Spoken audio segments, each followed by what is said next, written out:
दोस्तों, इस वीडियो को देखने के बाद आपको पता चल जाएगा कि नींद क्या होती है, नींद के समय को कैसे कम करें और कैसे गहरी नींद लें। आपको वीडियो के अंत में अच्छी और गहरी नींद के लिए कुछ छोटे यौगिक उपाय भी बताए जाएंगे। तो चलिए शुरू करते हैं इस कहानी के माध्यम से। एक बार एक धनी व्यक्ति एक बौद्ध भिक्षु के पास जाता है और कहता है, मुनिवर, मैं अपनी नींद से बहुत परेशान हूँ। बहुत कोशिश करने के बाद भी मुझे देर रात तक नींद नहीं आती और रात को सोने से पहले दुनिया भर के विचार दिमाग में घूमते रहते हैं और सो भी जाता हूँ तो रात भर करवटें बदलता रहता हूँ। जब मैं सुबह उठता हूँ तो मुझे अच्छा नहीं लगता। मैं थका हुआ और बेचैन महसूस करता हूँ। कृपया आप मेरी समस्या का कोई समाधान बताएं। बौद्ध भिक्षु ने कहा, इससे पहले मैं आपको आपकी समस्या का समाधान बताऊं, मैं आपको गौतम बुद्ध की गहरी नींद के रहस्य के बारे में एक छोटी सी कहानी बताना चाहता हूँ। उस व्यक्ति ने कहा, जैसी आपकी इच्छा। बौद्ध भिक्षु कहने लगे, गौतम बुद्ध जब सोते थे तो रात भर उसी अवस्था में रहते थे, कभी करवट नहीं बदलते थे। रात को जिस अवस्था में सोते थे सुबह उसी अवस्था में मिलते। गौतम बुद्ध के एक शिष्य आनंद थे जो अक्सर उनके पास सोते थे। आनंद को यह बात बहुत खलती थी।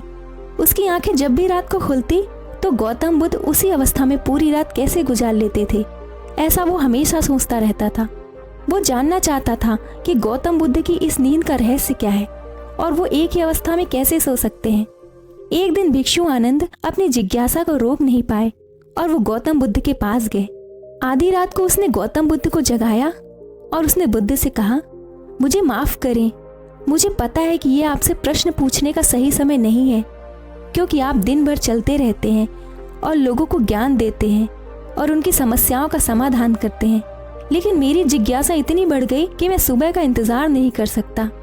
इसलिए कृपया मेरे प्रश्न का उत्तर दें और मेरी जिज्ञासा को शांत करें।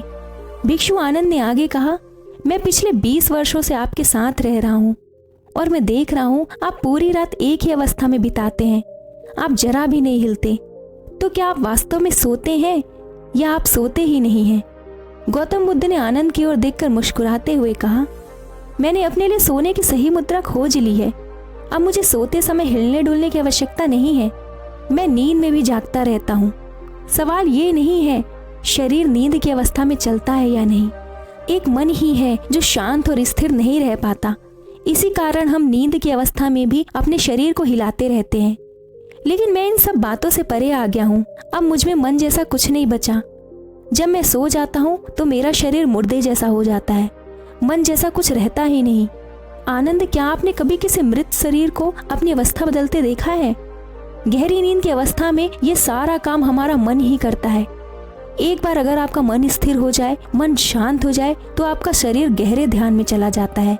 कहानी समाप्त करने के बाद बौद्ध भिक्षु ने अमीर आदमी से कहा, एक प्रबुद्ध व्यक्ति न केवल अपने शरीर को पूरी जागरूकता के साथ देखता है, बल्कि वो अपने मन को भी पूरी जागरूकता के साथ देखता रहता है। सामान्य व्यक्ति जब सोता है तो बेहोश हो जाता है। उसे अपने आसपास के बारे में पता भी नहीं चलता, इसलिए वो अपने सपने भी नहीं चुन पाता। लेकिन जब एक प्रबुद्ध व्यक्ति सोता है, दरअसल वो सोता नहीं बल्कि जागता रहता है। इसलिए कहा जाता है कि एक प्रबुद्ध व्यक्ति कभी नहीं सोता। जब एक आम आदमी सो जाता है, वो नहीं जानता कि वो कब सो गया। लेकिन अगर आप जागने और सोने के बीच उस छोटे से क्षण में जागते रह सकते हैं जब हम सोने के बहुत करीब होते हैं, तो कुछ आश्चर्यजनक होगा जो आपको जागरूकता के करीब लाएगा। ये सुनकर उस व्यक्ति ने कहा, मुनिवर, मुझे इतनी गहरी आध्यात्मिक बातें समझ में नहीं आती। कृपया मुझे आसान शब्दों में समझाएं कि मुझे गहरी नींद आसानी से क्यों नहीं आती। बौद्ध भिक्षु ने कहा, मुख्य 5 कारण होते हैं देर रात तक जागने और आसानी से नींद ना आने के कारण। सबसे पहला कारण है बिस्तर पर सोने के अलावा अन्य काम करना। जैसे कई लोगों की आदत होती है, वे बिस्तर पर ही खाना खाते हैं, बिस्तर पर बैठकर पढ़ाई करते हैं और कई ऐसे काम वे अपने बेडरूम में ही करते हैं। शयन कक्ष का अर्थ होता है सोने का स्थान, लेकिन लोग इसका प्रयोग अन्य कार्यों के लिए भी करते हैं, जिससे हमारी मस्तिष्क में शयन कक्ष का कोई निश्चित अर्थ नहीं होता। इसलिए जब हम बिस्तर पर सोने जाते हैं तो हमारा मन पूरी तरीके से स्वीकार नहीं कर पाता कि हमें सोना है, क्योंकि तुमने एक ही जगह पर दूसरे काम करने की आदत बना ली है। दोस्तों, अगर हम आज की बात करें तो आज के समय में हम बिस्तर पर लेटकर फोन पर बातें करते हैं, ऑफिस का काम बिस्तर पर ही करते हैं, फिर चाहे मूवी देखना हो, खाना खाना हो, गेम खेलना हो, गपशप करना हो, आजकल लोग अपना ज़्यादातर समय अपने बिस्तर पर ही बिताते हैं, जिसकी वजह से बिस्तर अब हमारे दिमाग में सिर्फ सोने की जगह नहीं रह गया है। और ये एक बहुत बड़ा कारण है, जब हम बिस्तर पर जाते हैं तो घंटों नहीं सो पाते। बौद्ध भिक्षु ने आगे कहा, बौद्ध आश्रमों में एक भिक्षु सुबह उठते ही अपना बिस्तर छोड़ देता है और फिर रात के समय ही अपने बिस्तर पर वापस जाता है, जिससे उसके मस्तिष्क को पता चल जाता है कि बिस्तर पर जाने का मतलब सोना है, गहन निद्रा है। अच्छी और चैन की नींद ना लेने का एक और कारण है सोने का निश्चित समय ना होना। बौद्ध भिक्षु ने कहा, यदि आप सुबह जल्दी उठना चाहते हैं और पूरी नींद के साथ सोना चाहते हैं तो आपको रात को जल्दी और एक निश्चित समय पर सोने की आदत डालनी होगी। बौद्ध आश्रमों में रहने वाले भिक्षु हमेशा प्रकाश लेते हैं और सोने से कुछ घंटे पहले निश्चित समय पर आसानी से पचने वाला भोजन करते हैं और प्रतिदिन निश्चित समय पर सो जाते हैं। इस तरह वे एक निश्चित दिनचर्या का पालन करते हैं। दोस्तों, अगर हम आज के लाइफस्टाइल की बात करें तो ज़्यादातर लोगों को ना तो सोने और ना ही उठने का एक निश्चित समय होता है और ना ही वे इस बात का ध्यान रखते हैं कि रात का खाना हल्का और ज़रूरत से थोड़ा कम होना चाहिए। वीकेंड पर ये देर रात तक जागते हैं क्योंकि अगले दिन कोई काम नहीं होता। अगर ये रात में मूवी देखने लगे तो रातें कितनी ही क्यों ना हो, वो मूवी पूरी करके ही सोते हैं। समय और जीवन के बीच कोई सामंजस्य और नियंत्रण नहीं होता और फिर यही वो लोग हैं जो अगले दिन अधूरी नींद के साथ जागते हैं और दिन भर बेचैनी और थकान महसूस करते हैं।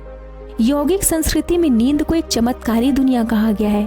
अगर आप नींद को समझ लेते हैं तो आप नींद में अपने अंदर बहुत कुछ पैदा कर सकते हैं और अगर आप नहीं समझते तो आप इसे खराब भी कर सकते हैं। बौद्ध भिक्षु ने आगे कहा, गहरी नींद ना आने और सुबह उठने पर अच्छा महसूस ना करने का तीसरा कारण सोने से पहले नकारात्मक चीज़ों के बारे में सोचना है। जिस तरीके के विचार के बारे में आप सोते हैं, आप अपनी आंखें खोलते हैं, सुबह ये विचार आपके दिमाग में बसे रहते हैं। इसलिए जब आप नकारात्मक विचारों के साथ सोते हैं तो उन्हीं के साथ उठते हैं। बिस्तर पर लेटे जब हम सोने ही वाले होते हैं तब हमारा अवचेतन मन सबसे अधिक सक्रिय होता है और इस समय हम अपने अंदर जो विचार पैदा कर रहे होते हैं, हमारा मन सीधे उन विचारों को स्वीकार कर लेता है और उन्हें वास्तविकता में लाने की पूरी कोशिश करता है। इसलिए कोशिश करें कि सोने जाने के समय कभी भी ऐसे विचार ना लाएं जो आपको अपनी जिंदगी में नहीं चाहिए। हमारा मन ये नहीं जानता कि हमारे लिए क्या अच्छा है और क्या बुरा। ये प्राप्त सूचनाओं पर ही काम करना शुरू कर देता है। इसलिए हमें सोते समय अपनी समस्याओं और नकारात्मक विचारों के बारे में सोचने की बजाय अच्छी अच्छी बातों के बारे में सोचना चाहिए जिन्हें हम अपने जीवन में पाना चाहते हैं। अच्छी और गहरी नींद न आने का चौथा कारण है गलत तरीके से सोना। बौद्ध भिक्षु ने कहा, आपने सुना होगा कि भारत में अक्सर ये कहा जाता है कि उत्तर की ओर सिर करके ना सोएं। ऐसा इसलिए है क्योंकि जब हम उत्तर की ओर सिर करके सोते हैं तो पृथ्वी के चुंबकीय खिंचाव के कारण ये हमारे शरीर का बहुत सारा खून दिमाग की तरफ जाने की कोशिश करता है और दिमाग में पाई जाने वाली नसें बहुत पतली हो जाती हैं। इनके फटने का खतरा बढ़ जाता है और अगर इंसान ज़्यादा बूढ़ा और कमज़ोर हो तो उसकी मौत भी हो सकती है। लेकिन आमतौर पर जो लोग उत्तर की ओर सिर करके सोते हैं वे सुबह उठते ही सिर में तनाव महसूस करते हैं और उन्होंने अपनी पूरी रात बेचैनी और करवटों में व्यतीत की होती है। दूसरी गलती जो लोग सोने की पोजीशन में करते हैं वो ये है कि वो किसी भी तरीके से सो जाते हैं। उन्हें इस बात से कोई फर्क नहीं पड़ता कि उनकी रीढ़ की हड्डी सीधी है या नहीं। हमें हमेशा कोशिश करनी चाहिए कि या तो हम सीधे सोएं या फिर बाईं ओर करवट लेकर सोएं। इससे शरीर के अंगों पर अतिरिक्त दबाव नहीं पड़ता। सोते समय मोटे गद्दे का उपयोग कभी ना करें क्योंकि ये आपकी रीढ़ को मोड़ देता है और गहरी नींद में बाधा डालता है। साथ ही ज़्यादा मोटे तकिए का इस्तेमाल ना करें क्योंकि इससे आपकी गर्दन ज़्यादा मुड़ जाती है और आपका शरीर तनाव महसूस करता है। इससे आपकी गहरी नींद में भी बाधा आती है। देर रात तक नींद ना आने और रात भर नींद में बेचैनी का पांचवा और अंतिम कारण है खाद्य पदार्थों का अधिक मात्रा में सेवन और देर से पचना। अगर आप रात को भरपेट और तैलीय पदार्थों का सेवन करते हैं तो ये हमारी नींद में भी खलल डालता है क्योंकि इन पदार्थों को पचाने में काफ़ी समय और ऊर्जा लगती है। इसलिए अगर आप ऐसे पदार्थों का सेवन करते हैं तो करीब सोने के 3-4 घंटे पहले इन्हें खाने की कोशिश करें। अब उस व्यक्ति ने ऋषि से पूछा, मुनिवर मैं समझता हूँ कि गहरी और चैन की नींद ना आने के क्या क्या कारण हो सकते हैं, लेकिन अब क्या आप ऐसे कुछ उपाय बता सकते हैं जिन्हें करने से हमें गहरी नींद आने में मदद मिले? बौद्ध भिक्षु ने कहा, मैं आपको कुछ ऐसे काम बताता हूँ जिन्हें आप सोने से पहले या उठने के बाद कर सकते हैं, जिससे ना सिर्फ आपकी नींद गहरी होगी बल्कि आपके जीवन में एक सकारात्मक बदलाव भी आएगा। सबसे पहले सोने से पहले गुनगुने पानी से नहाने की कोशिश करें। नहाने से हमारा शरीर जागृत और तनाव मुक्त हो जाता है। आपने देखा होगा जब कोई व्यक्ति नहा कर आता है तो उसके भीतर से एक सकारात्मक ऊर्जा का अनुभव होता है। वो अधिक प्रसन्न और निश्चिंत लगने लगता है। इसका कारण ये है कि हमारे शरीर का अधिकांश भाग जल है और जल हमारे शरीर का मूल अंग है। सोने से पहले हो सके तो अपने बेडरूम में किसी भी तेल या रुई का दिया जलाएं। अपने आसपास के वातावरण में सकारात्मकता लाने की कोशिश करें। सोने से पहले थोड़ा पानी पिएं, इससे आपको काफी ज्यादा फायदा होगा। जब आप बिस्तर पर जाएं, सोने से पहले कुछ मिनटों का ध्यान करें और आपके पास जो कुछ भी है उसके लिए आभार व्यक्त करें या उन सभी चीजों के बारे में सोचें जो आपने अपने दिन में की है। सोने से पहले एक बात याद कर लें कि आप नश्वर हैं, आप आज मर सकते हैं। ऐसा सोचने से आप अपनी छोटी छोटी समस्याओं की चिंता करना छोड़ देंगे। सुबह उठते ही अपने दोनों हाथों को आपस में रगड़कर अपनी आंखों पर रख लें, इससे आपका शरीर जागृत हो जाता है। हमेशा रात को जल्दी सोने की कोशिश करें ताकि आप सुबह जल्दी उठ सकें और पूरी नींद ले सकें।